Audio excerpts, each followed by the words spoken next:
Bizim kelбетибиз эч нерсени чечпейт. Биздин адеби аклагыбыз, кылган жакшы иштерибиз бардык нерсени чечип коет. Биздин сулуулугубузга, башкабызга, байлыгыбызга, билибизге карабайт. Бир соодагер эки кул сатып алды. Эки кул сатып алып, бирөөсү сулуураак, тиши аппак, башка дегендей. Экинчиси кара, сулуулугу жок, бети тырышкан, колдоруна кесилген, башка болгон. Экөөнү алып келди да, биринчисин чакыргыла деди. Биринчиси келгенден кийин ал таза кийинген, аппагы келип ага суроо берди. Мен жактыбы сарайым?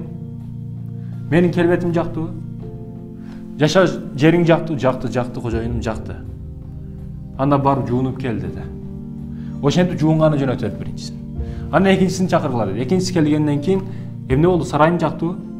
Жакты, бардыгы жакшы. Жашай бересиңби? Жашай берем. Бул кулдарды бир экзамен кылып текшерип көрөйүнчү. Кантип жооп беришет экен деп баягы экинчи кулдан түсү келишпеген кулдан сурады. Мынау биринчи досуң сени жамандап атат. Биринчи досуң сени жамандайды, ахлаксыз деди. Жаман достору бар деди. Буну албаңыз деди. Бул досуңа эмне дейсиң? Ал туура айттыбы деди. Ал түсү келишпеген, бирок көңүлү таза. Ооба.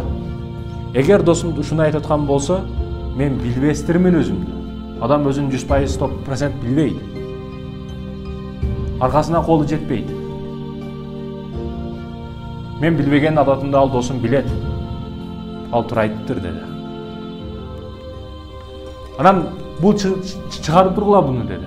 Чыккандан кийин наркы ваннадан жуунганы кеткен кулдан келип сурады. Сени досуң мындай деп атат.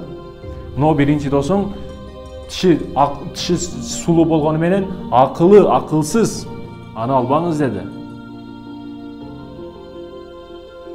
Ушуну деп атат десе, ал тиши сулуу бирок ичкир, ал акмак мен тууралуу дагы не деди дейт. Маселе кайякта турат, урматтуу Сабир тууган? Тышкы көрүнүшүбүз эч нерсени чечпейт. Эң негизги маселе калп, биздин жүрөгүбүз. Ошол чечет көп нерсени.